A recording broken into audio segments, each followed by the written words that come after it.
الدكتور سعيد غادي يتكلمنا على ليكونومي بلو بصفة عامة، وأنا متأكد والدور ديالو في التنمية المستدامة، وأنا متأكد بأن هذه الجلسة غادي تكون جد ممتعة إن شاء الله، وشكرا. Assalamu alaikum, bonjour. Donc je rajoute que Dr Saïd, au-delà de l'aspect juridique et de l'aspect économique, il est aussi le président des groupes bleus, le groupe PAEMA. C'est une première structure, c'est une première plateforme au niveau du Maroc pour la consulter en ligne, donc qui fédère en la matière, et je vous souhaite conférence la plus instructive possible, et nous suivons les démocrates pour poser des questions. Merci.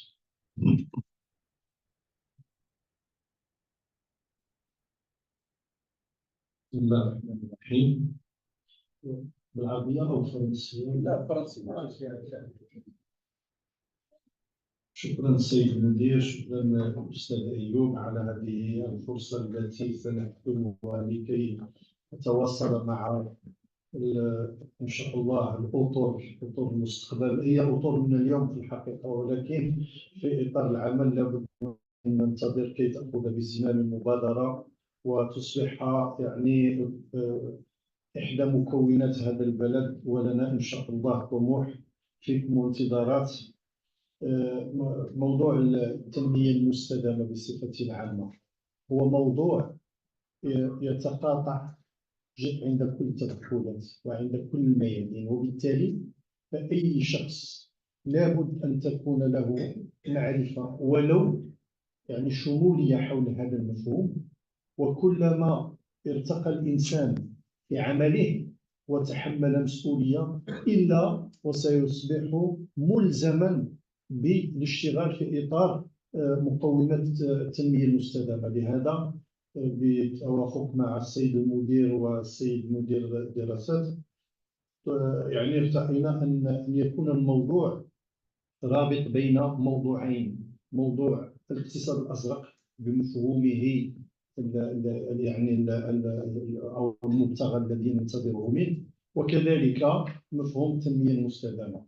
المحاضرة ستكون إن شاء الله عبارة عن أولا طرح للموضوع بصفة عامة، ولكن هناك فترة أسئلة سنتجاوب إن شاء الله معكم من خلالها.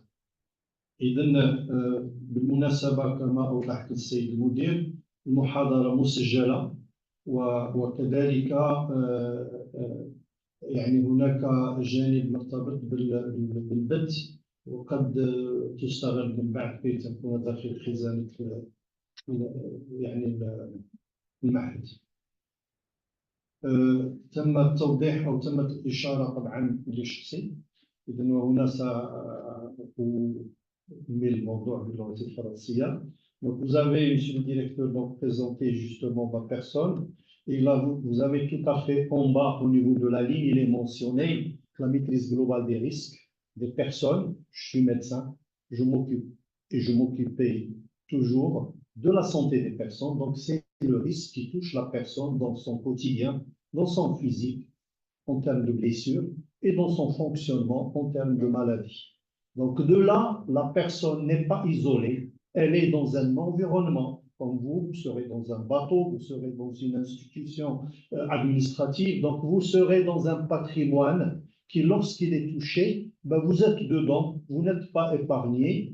Il y a ce qu'on appelle un continuum de l'espace ou un continuum du temps. Ça veut dire que vous êtes dedans également. Et au-delà du patrimoine, vous faites partie d'une population, ou autour de vous, il y a de la population. Donc, lorsqu'il y a des problèmes qui touchent à la sécurité, notamment en termes de catastrophes, vous savez très bien que vous êtes tenu de prendre en considération la population qui dépend de vous. Et la meilleure illustration, c'est le bateau. Quand vous avez un bateau qui transporte des personnes, c'est une population dont vous avez la charge. Et donc là, on n'est pas que dans la préservation de notre propre santé ou celle du bateau en tant que patrimoine, mais également la population dont on a la charge. et même le périmètre ou le territoire. Là, on est dans la dimension urbaine, dans la dimension territoriale, et au-delà, nous avons la dimension de la planète. Donc, c'est un peu le souci qui va être justement dans ce sens. Pour la légitimité du sujet, j'ai les trois éléments en rouge, il y a deux, et également, tout à fait au début là, je suis expert ISO 26000. L'expertise ISO 26000, c'est la norme qui cadre et qui donne les lignes directrices du management du développement durable. C'est une norme que lorsqu'on a pu assimiler son contenu, ben, c'est qu'on a fait forcément le tour de la problématique du développement durable et de son historique et de sa connaissance. Je suis PFSO pour les personnes qui s'intéressent à la sûreté maritime. Donc, je suis également dans cette dimension, je partage cette dimension avec les gens qui sont notamment dans le domaine portuaire. Et j'ai accompagné le port de Nador lors de la phase de la construction pour qu'il puisse mettre en place son plan environnemental et social, et notamment dans tout ce qui est plateforme santé et sécurité au niveau du port. Le sujet, on parle d'abord de l'économie bleue et du développement durable. Quelques définitions que j'ai prises par hasard. L'Éco-Canada, elle nous demande ce qu'on entend par l'économie bleue et elle nous répond, c'est que l'économie bleue, c'est quelque chose qui doit ou qui donne un sens à ce que tout simplement on se réfère à la durabilité d'une part, et justement cette durabilité qui a un lien avec le domaine océanique et le domaine bien sûr des ressources océaniques maritimes sur lesquelles on peut travailler. Et vous avez en bleu la définition de la Banque mondiale. Alors la Banque mondiale, elle définit l'économie bleue d'abord comme une activité qui sera une préoccupation pour les gens qui veulent préserver notre nature, qui veulent travailler pour qu'on puisse assurer, d'abord pour nous, mais également pour les générations futures, le besoin dont ils auront, bien sûr, ou qu'ils solliciteront dans leur avenir. Et donc, il parle notamment des domaines où elle peut être exercée, cette activité d'économie bleue. Il y a le domaine classique que vous connaissez, c'est le domaine de la pêche, le domaine du transport maritime, mais il y a également d'autres volets qui sont le tourisme ou les questions qui touchent justement à tout ce qui est activité de l'aquaculture ou des activités qui peuvent aller dans ce sens. Le logo éco-bleu que je porte, que je préside, c'est plus, je dirais, une marque de plaidoyer, c'est une marque de militantisme pour la santé, la sécurité, le bien-être des personnes dans les dimensions que j'ai citées tout à l'heure. Et ça veut dire que j'ai commencé par la santé d'une personne, et quand je suis arrivé à la dimension que la santé n'est pas quelque chose qu'on peut uniquement taillé pour une seule personne, mais nous vivons dans un monde, nous sommes ensemble, et à un moment donné, ça doit s'élargir à la dimension mondiale. Donc c'est pour cela que la vision, elle combine ce qu'on appelle communément le vert. Vous avez là entendu la dimension de tout ce qui est vers l'industrie verte, la construction verte. C'est ce qui préserve plus ou moins l'environnement et qui va quelque part aller dans le sens de sa protection. Et bien, la notion d'éco-bleu, lorsqu'elle est apparue, elle est apparue dans ce sens en 2010. Il y a donc une personne qui a élaboré un premier travail par rapport à cette économie.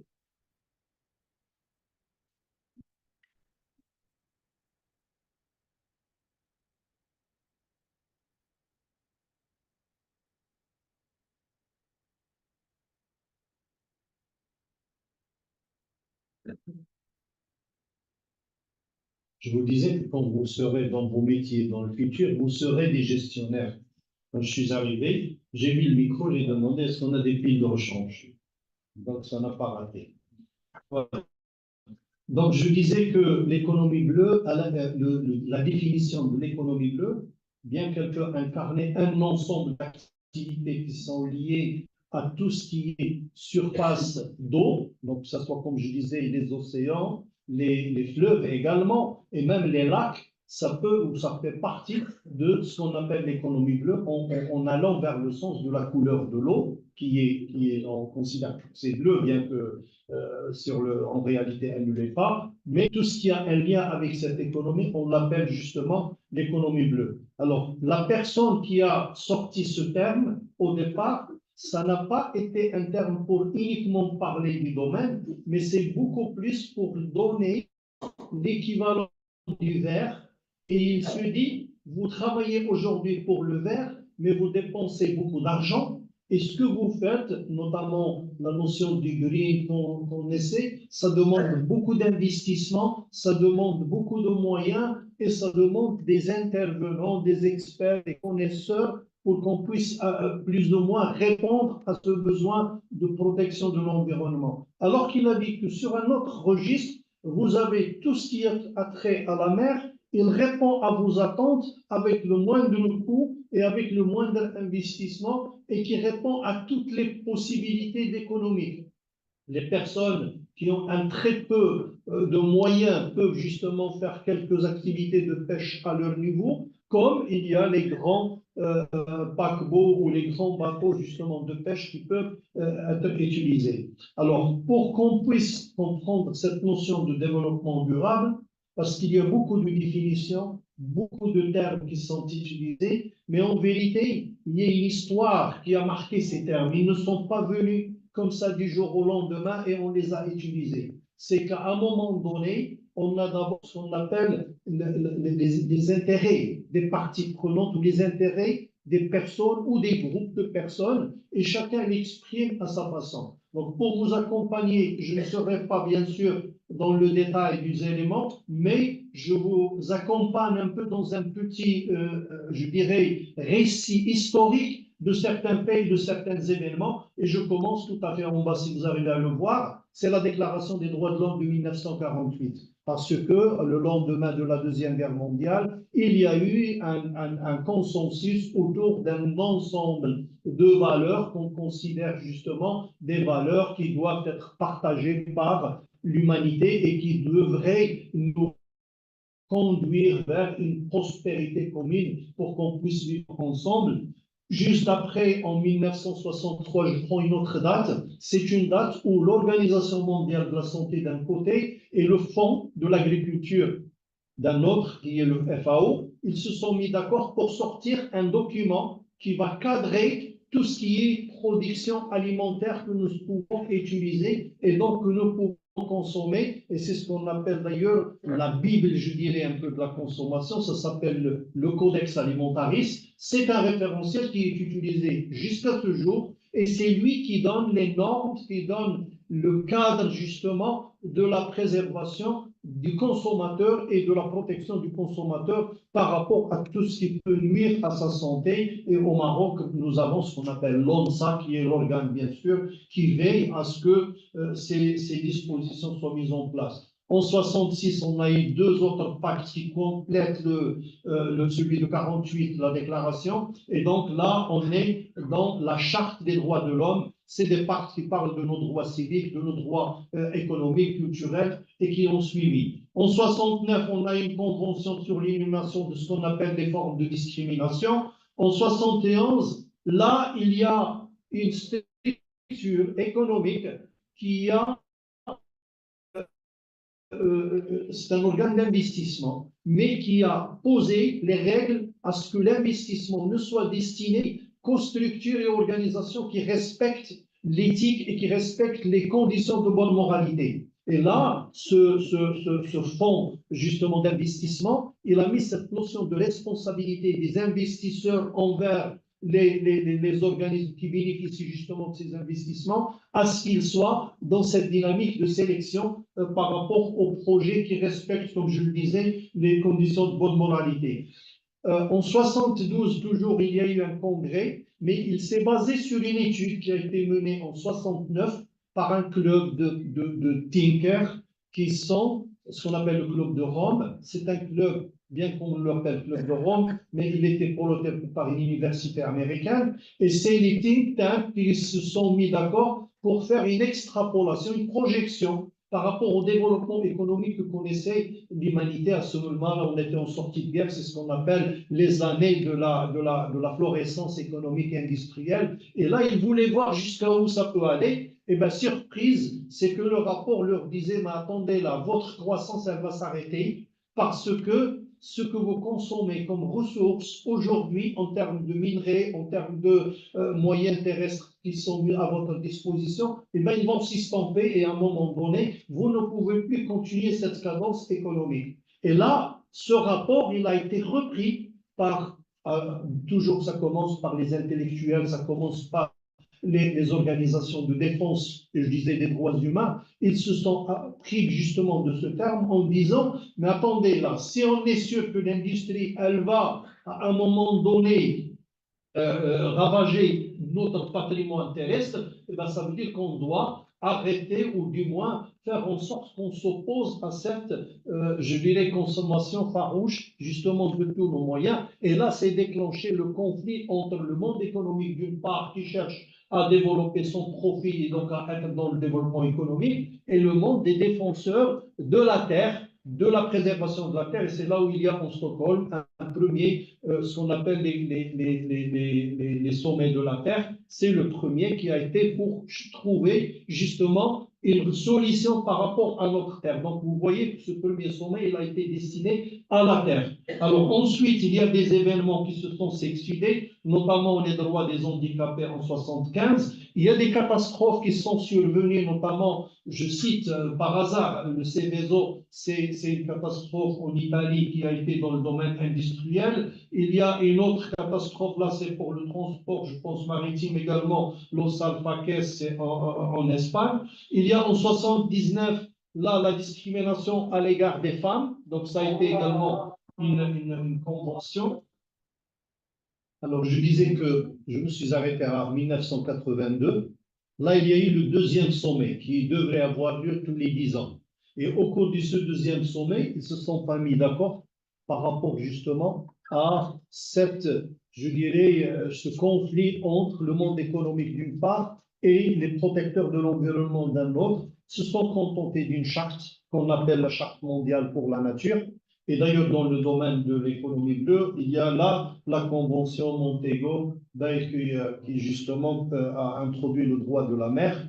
Et là, dans ce sommet, ou juste après ce sommet, il y a une autre étude qui a été lancée en 83, et laquelle étude donc qui va bien sûr travailler sur comment trouver une issue à ce débat relatif à la notion d'abord de l'économie qui cherche à se développer et de l'autre de l'environnement qui cherche à réduire. La même année 83, on a vu une convention de l'OIT. L'OIT, c'est l'organe qui travaille pour les droits des travailleurs. Donc, c'est une organisation qui sort des conventions à travers des réunions qui se font chaque année et où il y a les trois représentants, les employeurs, les représentants, bien sûr, des travailleurs et les représentants des États. En 84, il y a eu une catastrophe en Inde qui a fait plus de 25 000 victimes, à peu près 5 000 décès. C'est Bhopal, donc c'est une usine qui a, bien sûr, il y a eu une fuite de l'ammoniac, je pense, et qui a donné toute cette catastrophe. Ça veut dire que c'est une entreprise américaine implantée en Inde. Là, les débats viennent, bien sûr, toujours en parlant de cette moralité vis-à-vis de l'être humain, vis-à-vis de la vie sociale des gens, vis-à-vis justement des catastrophes qui peuvent survenir. Et en 87, c'est là où la Commission elle a livré sa proposition en disant, au lieu que vous soyez en opposition, pourquoi ne pas être plutôt en synergie et en rapprochement. Et là, on a combiné la notion du développement qui est le domaine économique et la notion de la durabilité qui est la préservation. Et c'est là où ils se sont dit, donc le développement durable, la définition, elle a été posée par cette commission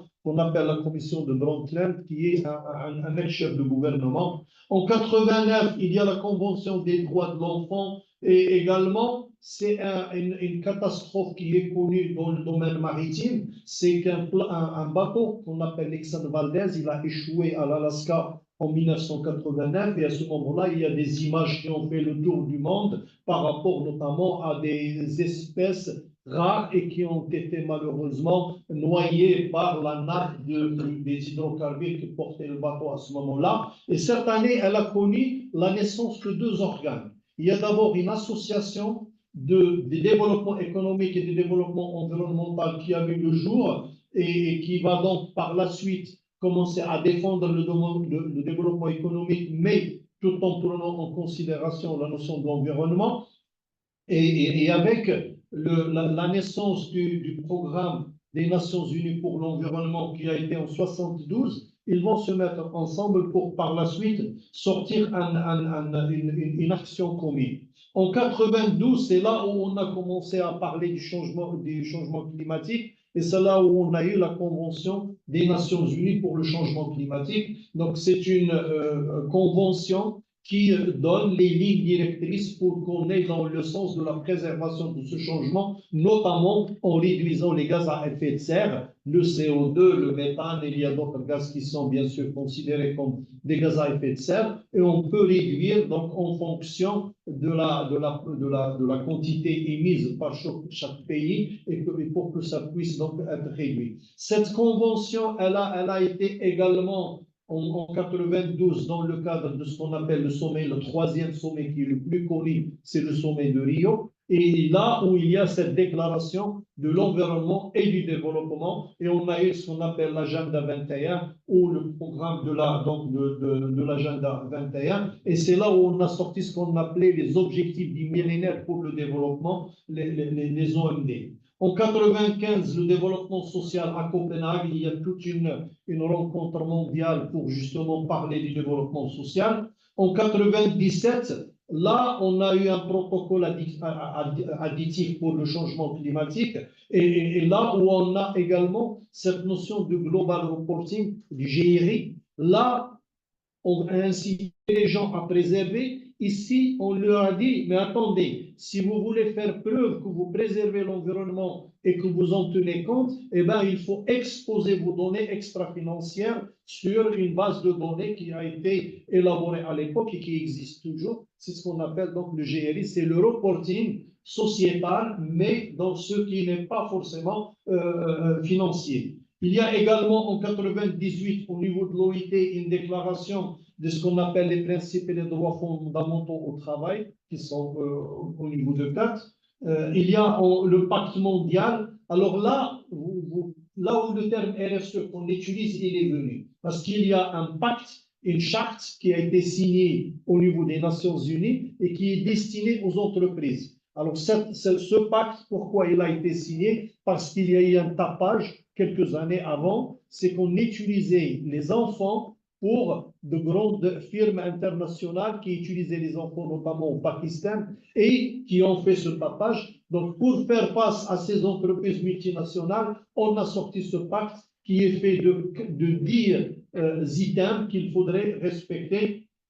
Et là, 2002, c'est le 4e sommet donc, de la Terre. Ensuite, 2003, on a ce qu'on appelle les principes de l'Équateur ou la Convention contre la corruption. Donc, vous voyez qu'à chaque fois, je vous apporte un sujet qui est différent des autres. Ça veut dire que dans cette communauté-là, si on essaie de voir les priorités de tout un chacun, on n'a pas les mêmes priorités. Et chacun essaie de défendre les siens alors que nous vivons en communauté et nous cherchons à vivre ensemble. Donc, à un moment, il faut qu'on trouve un moyen pour qu'on ait le consensus minimal à ce que tout un chacun de nous trouve une partie de ses attentes, une partie de ses revendications et une partie de ce qu'il est en train de faire. En 2004, donc, il y a la notion du reporting, mais cette fois-ci, le premier a été pour les communautés industrielles, les communautés qui faisaient plus du profit. Là, c'est beaucoup plus les communautés qui font le financement. C'est les banques, c'est les structures d'investissement qui vont maintenant être également invitées au même titre que les autres à ce qu'ils fassent reporting de leur, je dirais,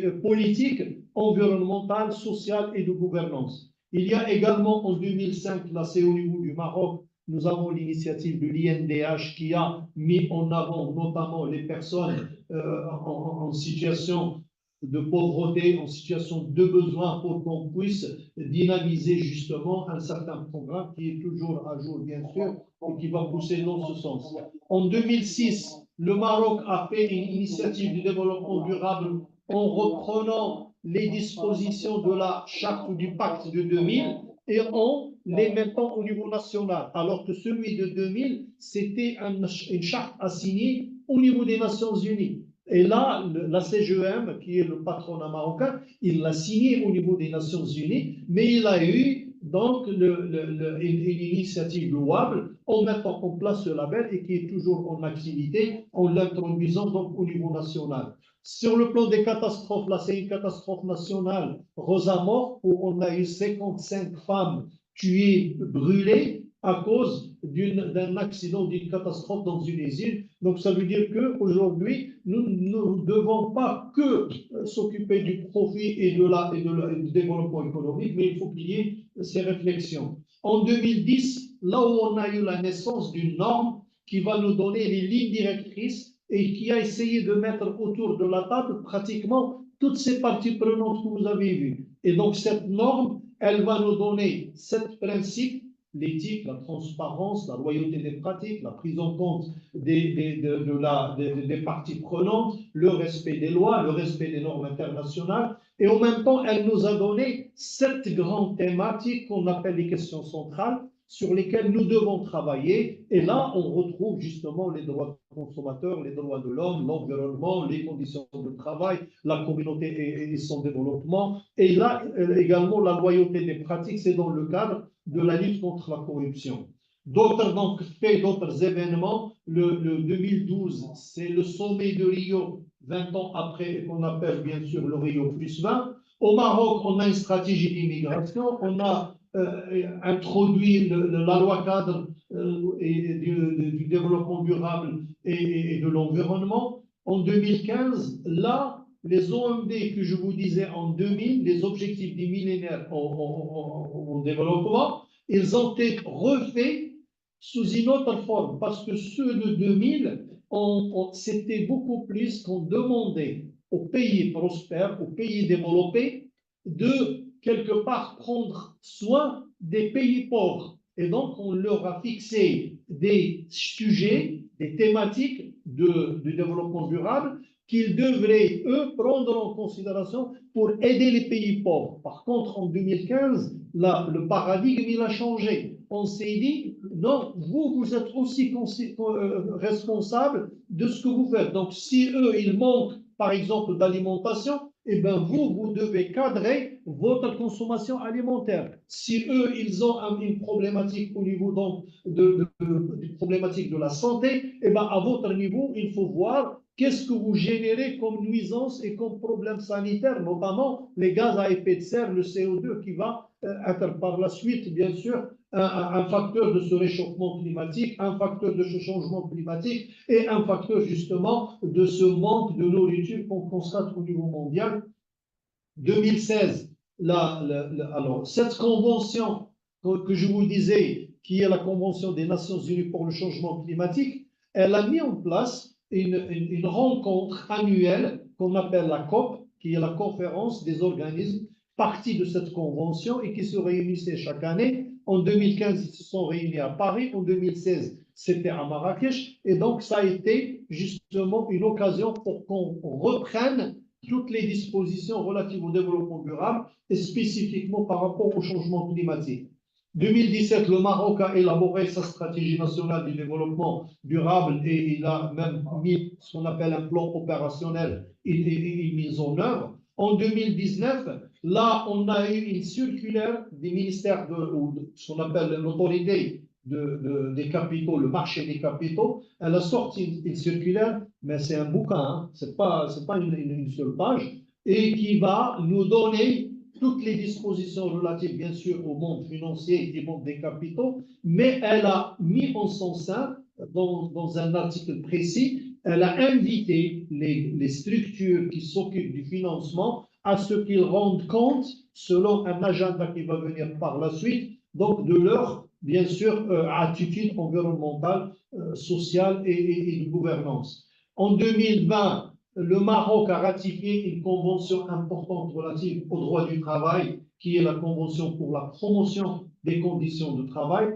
Il y a également en 2021 le nouveau modèle du développement. En 2022, la santé au travail a été considérée comme un droit fondamental au même titre que les 4 précédents. C'est quoi, c'est un droit fondamental? C'est que habituellement, quand on a une convention internationale, les pays sont souverains. Ils peuvent adhérer à la convention comme ils peuvent ne pas adhérer. C'est leur choix. Lorsqu'ils adhèrent, c'est là où ils s'engagent. Et lorsqu'ils s'engagent, c'est moyennant un certain processus qui commence par d'abord une signature initiale, c'est ce qu'on appelle une signature d'intention, et puis par la suite, on la ramène à ces organes de validation des textes juridiques, notamment le Parlement. Lorsqu'elle est validée, on peut la considérer comme une loi nationale, et là, on rencontre. Par contre, pour ces principes fondamentaux, ce n'était pas le cas. C'est que la communauté mondiale, elle s'est dit que vous ratifiez ou que vous ne ratifiez pas ces 5 droits, c'est des droits fondamentaux et vous faites partie de la communauté mondiale, donc vous devez les respecter. Chose qui n'est pas facile. Bon, sur un autre monde, donc je parlais de l'investissement éthique tout à l'heure, je vous disais le fonds qui a été créé en 72. Avant, il y avait l'Église qui ne donnait pas ses fonds par rapport à ces personnes qui peuvent justement toucher à tout ce qui est éthique. Les fonds sociaux, notamment les fonds de retraite, à un moment donné, parce qu'ils vont fructifier l'argent qu'ils ont collecté pour la future retraite des personnes. Donc, en la fructifiant, ils ont décidé de ne pas octroyer les crédits de ces fonds par rapport à des organisations qui ne respectent pas les conditions de travail, qui ne respectent pas les dispositions sociales, donc des personnes, et c'est là où on a. Et sur un autre registre, le monde des normes, le monde ISO, c'est un monde où chaque pays est représenté et ils sortent des normes, des textes d'orientation, des textes de cadrage par rapport à toutes les questions qu'on peut rencontrer, notamment le management. C'est là où on parle de la norme ISO 9001, ISO 14001. C'est un ensemble de normes qui touchent à des sujets et qui nous donnent voilà ce qu'il faut faire si vous voulez approcher, je dirais, la chose en bonne et due forme, comme on le dit. Donc ces normes, au point ils peuvent être certifiés, et là, quelqu'un va venir évaluer si effectivement vous avez mis en place les choses. Si elle est certifiée, eh bien, ça veut dire qu'on atteste que vous respectez les dispositions de ces normes, sachant que toutes ces normes, depuis 2015, elles sont structurées autour d'une démarche de ce qu'on appelle l'amélioration continue. Ça veut dire qu'il faut planifier, mettre en œuvre, évaluer et ensuite redresser s'il le faut. Les ODD dont je vous ai parlé, c'est là où, quelque part, nous sommes tous invités à la mise en œuvre. Donc, votre école, notre organisme, toute structure est amenée, bien que cela, c'est des engagements des États. C'est les États qui sont engagés par rapport à ces objectifs de développement durable. Et ça a été élaboré, comme je disais, en 2015. Et donc, on devrait les mettre en œuvre d'abord en tant qu'État dans sa politique nationale et la déployer dans toutes ces structures et dans toutes ces organisations. Et comme les entités d'enseignement, ils en font partie, ben, ils doivent justement réfléchir à contribuer à ces éléments. Et là, pourquoi j'insiste là-dessus, c'est parce que c'est là où on va trouver le lien avec la notion de l'économie bleue. Et on disait au début que la notion d'économie bleue, non seulement c'est quelque part le répertoire des activités qui ont un lien avec la mer, mais c'est encore des activités qui vont servir ce développement durable et qui vont être justement dans cette réponse à ce que la communauté mondiale a comme attente. Et si je pars par exemple au niveau du 1, qui est la lutte contre la pauvreté, eh ben, le monde maritime et le monde justement de l'économie bleue, il offre beaucoup plus d'opportunités, notamment de pêche. Il y a pratiquement dans les villes côtières, vous trouverez toujours le moyen pour pouvoir gagner sa vie au niveau donc, de ce monde. La partie de la fin, c'est normal, c'est que les richesses maritimes, notamment en termes de poissons, ils nous permettent une nourriture, mais à l'occasion, le Maroc, bien qu'il soit bien placé en termes donc, de production halieutique, malheureusement, il reste en consommation en deçà de la moyenne mondiale. Si on parle en kilos, au niveau des pays avancés, ils consomment jusqu'à 18-20 kilos par personne par an. Nous sommes dans la fourchette des 2-3 kilos par personne par an, ce qui montre ce gap, alors que ça devrait répondre à nos besoins alimentaires, d'autant plus que le poisson, et là c'est le 3, qui est la santé. Vous savez très bien que le poisson est connu par ses vertus sanitaires, qui d'abord en termes de sels minéraux, en termes d'oméga 3, en termes de beaucoup de choses qui répondent aux besoins donc de ces personnes. Il y a même des maladies qui sont traitées par des huiles d'origine du poisson. Et ainsi de suite. Donc il y a des éléments. Le 14 d'ailleurs est un axe qui est directement lié avec le monde marin qu'il faut préserver et qu'il faut donc mettre en œuvre.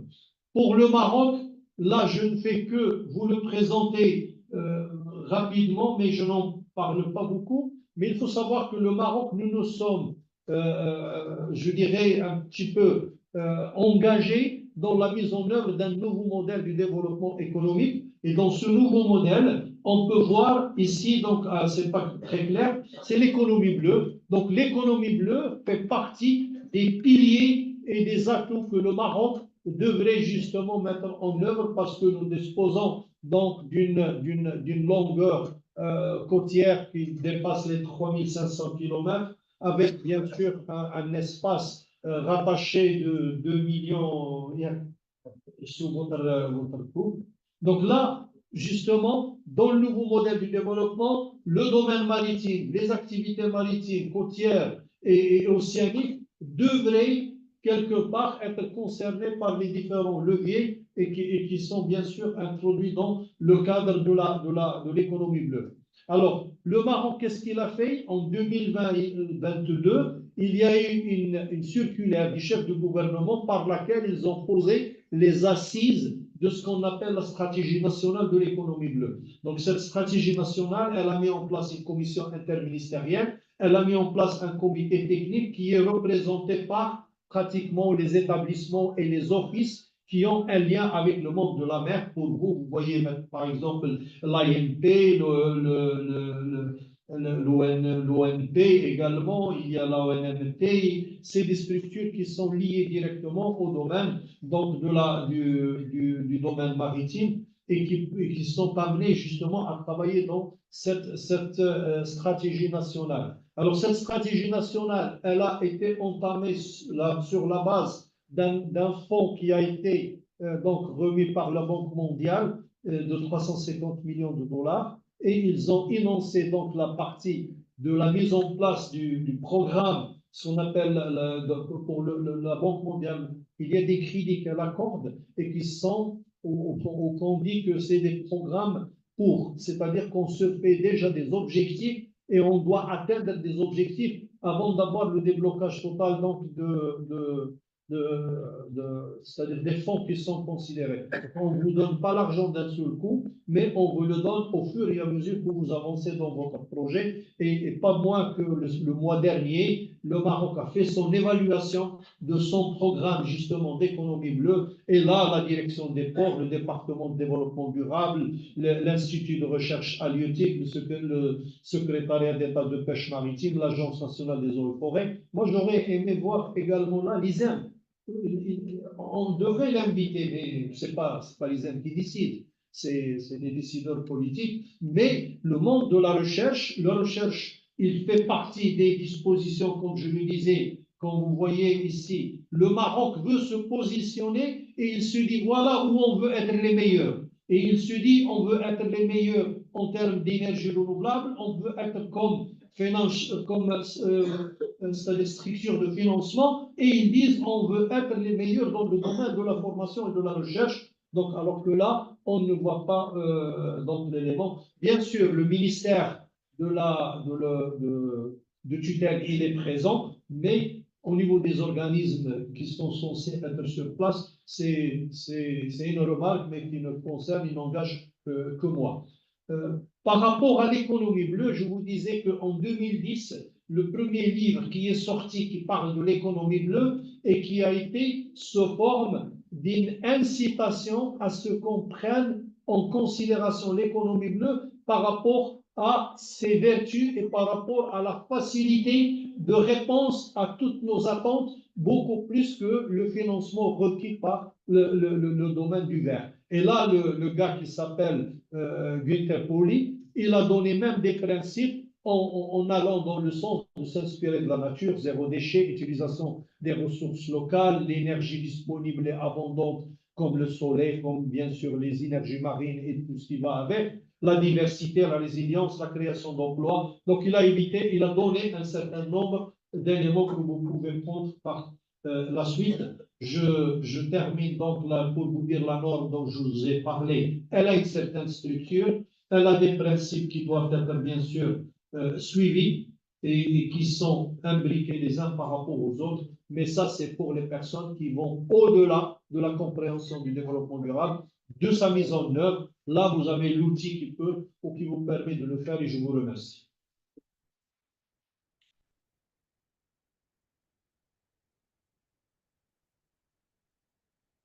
Oui, vous animez avec moi le débat ou ouais, professeur, c'est à vous de dire ça. Non. Madame, vous rejoindre, là on sera dans